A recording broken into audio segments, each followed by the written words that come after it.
조정하고 그다음에 줄기세포를 치료하는 것이 훨씬 더 효과는 있죠. 상식적으로 봐도 효과는 차이가 많이 나죠.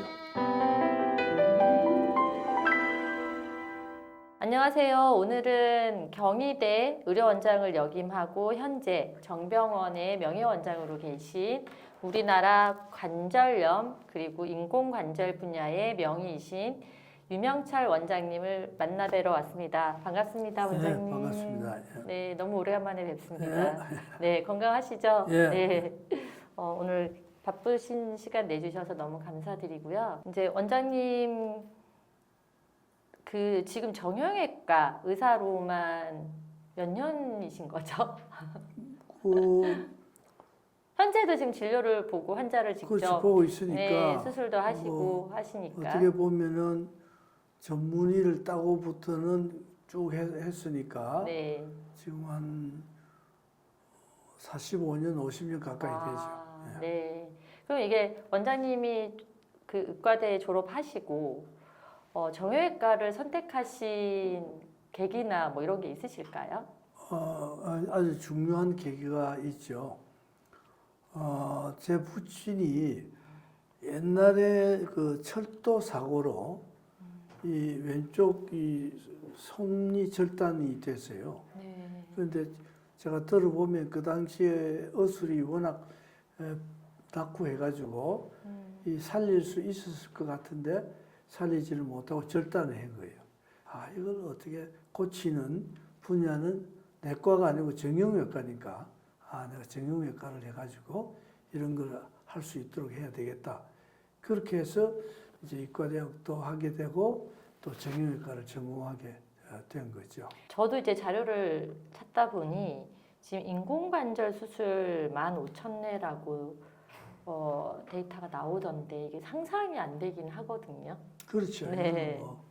어떻게 보면은 엄청난 숫자죠. 그렇게 많은 예가 되다 보니까 뭐 별별 예를 다 경험하게 되고 그랬죠. 그 45년 동안 이제 진료를 보시고 수술을 하시다 보면 그 수술 방법도 굉장히 많이 발전을 해서 다양화됐을 걸로 보고 아마 최근에는 비수술적인 방법들도 또 많이 시도가 되고 있을 거라고 봅니다. 아마 그래서 지금 원장님께서 줄기세포 창생의학 아마 임상연구원 원장으로 가신 것도 또 다른 새로운 시도이지 않을까 생각을 하는데요.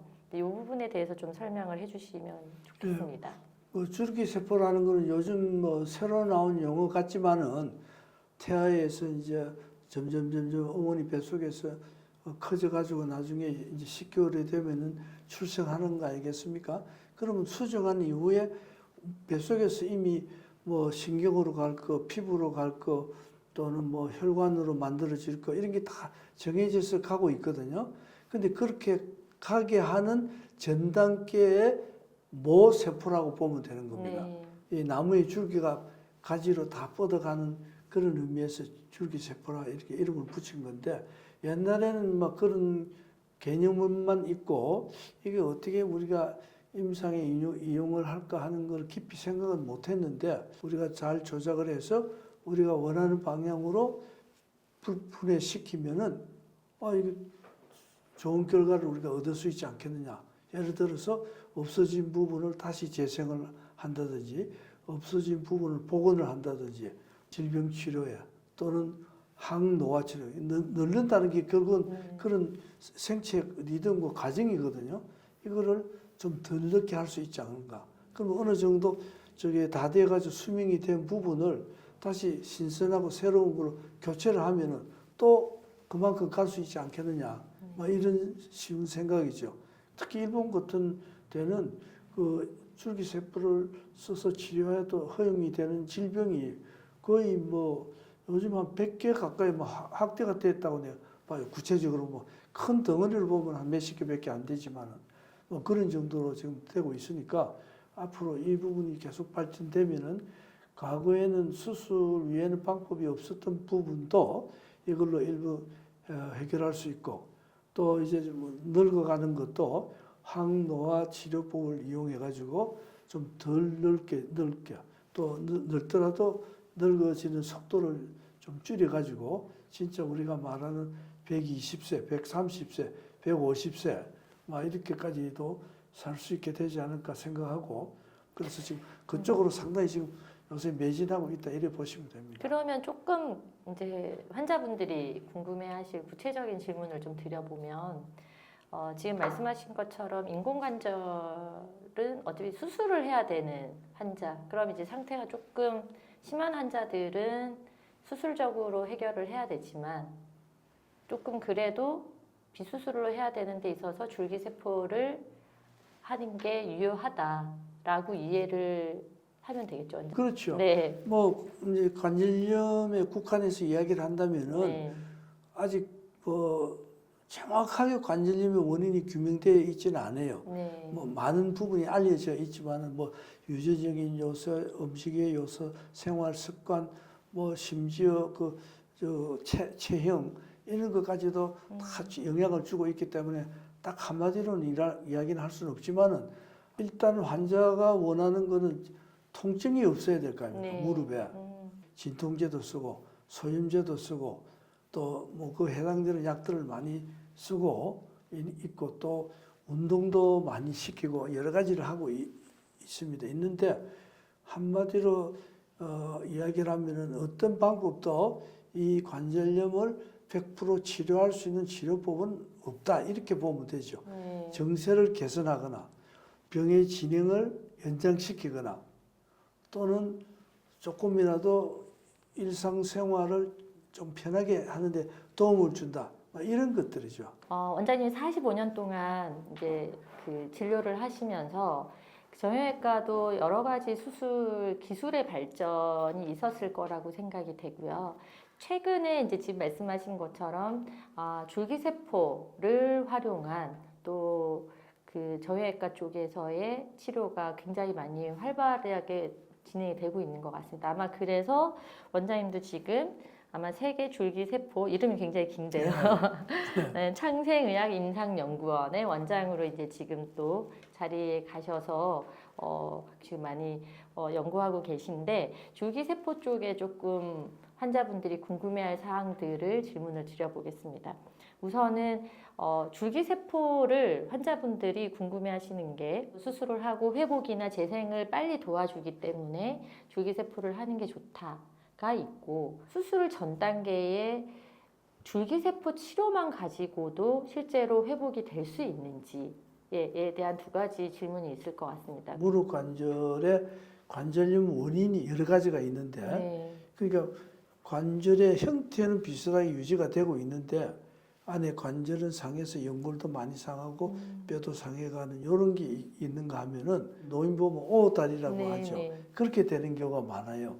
그래서 그런 경우에는 수술을 해가지고 오다리나 X다리를 교정하고 그다음에 줄기세포를 치료하는 것이 훨씬 더 효과는 있죠. 그 줄기세포 주는 것도 이제 관절 내 주사로 주는 방법도 있고 관절을 일부 열거나 관절경이라고 이렇게 들여다보는 기계가 있어요. 네. 그걸 통해서 그 관절이 상한 부위를 잘 정리하고 거기에만 집중적으로 줄기세포를 갖다 붙이는 방법도 있고 그래요. 수술한다 그러면 다 겁도 나고 싫어하잖아요. 그러니까 주사로 놔가지고 관절 기능이 좋아진다 그러면 그걸 제일 좋아하겠죠. 네. 그다음에는 이제 이렇게 관절 내에도 문제지만 변형이 있다 그러면은 또 이렇게 휘어진 걸 고쳐가지고 하면은 훨씬 낫지 않겠어요? 네, 이제 네. 그런 수술이 적응이 되는 경우에 수술하고 줄기세포를 넣는 게 더 낫고 그렇지 않은 경우는 줄기세포만 아까 같이 절개를 한다든지 관절경으로 보고 한다든지 안 그러면 주사만 넣는다든지 이제 그렇게 하면 되는데 그 중에 어느 것이 제일 좋으냐고 하는 거는 그 환자의 상황에 따라 좀 다르고 네. 뭐 어떻게 보면은 환자의 측면에서 보면은 수술 안 하고 주사만 놔가지고 좋아진다 그러면 그게 제일 낫겠죠. 네, 네. 그런 차이는 있다고 볼 수가 네. 있습니다. 네. 그리고 이제 또 한 번의 질문은 줄기세포를 채취를 해서 그냥 거기에서 줄기세포만 분리시켜서 다시 병변으로 넣는 경우가 있고 아니면 이거를 배양을 해서 양을 증폭을 시킨 다음에 이제 병변 주사를 놓는 방법이 있는 걸로 알고 있습니다. 이제 이런 경우에도 네. 효과적인 측면에서 어떤 차이가 있을까요? 그걸 설명하자면은 우리가 동물 실험에서 보면은 하여튼 그 줄기세포를 많이 넣는 게 더 좋다는 건 확실해요. 네. 물론 그것도 뭐 많다는 것도 어느 정도냐에 따라 다 다를 수 있지만은 그러나 지금 우리 몸에 있는 데서 줄기세포를 뽑아가지고 배양을 안 하고 그냥 원심 분리해서 농축매 가지고 넣는 거는 승인이 돼 있는데 그거는 배양을 안 했기 때문에 쉽게 말하면 세포를 10개를 뽑아가지고 그 줄기세포만 10개만 딱 걸러가지고 딱 놓으니까 엄밀한 이미에서 보면 별 문제가 없죠. 그러니까 지금 그렇게 하는 거는 정부에서도 지금 승인이 돼 있어요. 그러나 이 세포를 뽑아가지고 배양을 한다 그러는 거는 또 조금 다른 문제거든요. 그러니까 배양하는 과정에서 세포가 돌연변이가 일어나거나 좀 이상한 방향으로 가면 어떻게 되느냐 충분히 생각할 수 있죠.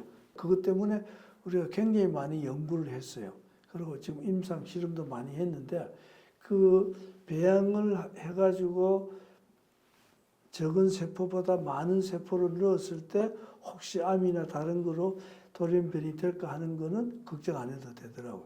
그냥 뽑아가지고 분리만 해서 걸러서 한 몇만 개, 몇십만 개만 넣는 거하고 이걸 배양을 해가지고 몇천만 개, 뭐 억 개를 만들어서 주입을 하는 거하고는 뭐 상식적으로 봐도 효과면에 차이가 많이 나죠.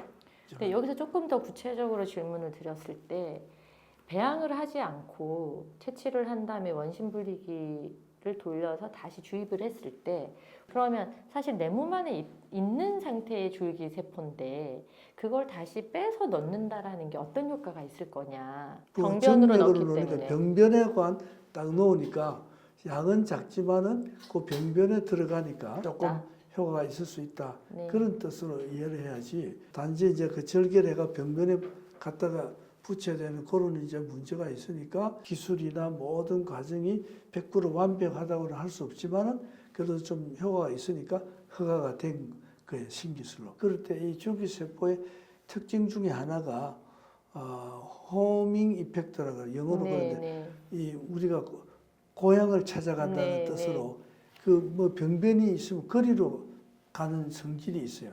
그걸 이용하는 거죠. 그러면 몸에 어디에 이상이 있으면은 그쪽으로 가는데 그러면 1차 자기 몸에 있던 건데 아픈 데 있으면 그걸로 가면 되지 않느냐는데 이 세포는 그렇게 갈 수는 없는 거예요. 이 세포가 덩어리인데 이게 혈관에 나가가지고 혈관에서 돌아다니다 아픈 데로 간다. 그거는 안 되는 거죠. 그럼 인위적으로 이 지금 프로세스를 하지 않는 이상 제 몸 안에 있는 줄기세포가 작동은 하지는 않는다. 우리가 여기를 절개를 하잖아요. 수술할 때. 네. 하고 나서 다 하고는 봉합을 하죠. 네. 봉합을 하면은 이게 한 2주 지나면 다 붙잖아요. 네. 그럼 이게 뭐 때문에 붙겠어요? 풀로 붙인 것도 아니고. 그런데 이게 갖다 모아 놓으면은 그 주위에 있는 그런 재생 영역에 있는 세포가 작동을 해가지고 상처를 치유를 시키는 거예요. 그것도 어떻게 보면은 뭐 줄기세포의 그 능력을 이용한다 그럴까 그게 있는 거죠. 그게 없으면 우리 인체가 무슨 사고가 생기거나 이게 문제가 생길 때 전혀 재생할 수가 없죠. 그래서 재생이라는 걸 갖다 붙인 거고 그런 게 없다 그러면 그냥 그 상태로만 있는 거죠. 그래서 이제 일부러는 국소에도 주고 일부는 혈액에도 주면은 이놈이 혈관을 타고 돌아서 아까 말한 그 호밍 이펙트에 의해 가지고 병변이 있는 데를 찾아가서 거기 안착을 해서 그래서 이제 재생 효과를 낸다 이렇게 볼 수 있는 거죠. 제 궁금증이 좀 해소가 됐습니다. 그래요? 네. 그러면 지금까지는 이제 원장님이 말씀하신 차세대 치료법인 저희 줄기세포에 대해서도 설명을 주셨고 원장님이 오랫동안 이제 명의로 해오신 인공관절 수술에 대해서 저희 또 다시 한번 이 편에서 말씀 나눠보겠습니다. 네, 감사합니다. 네, 감사합니다.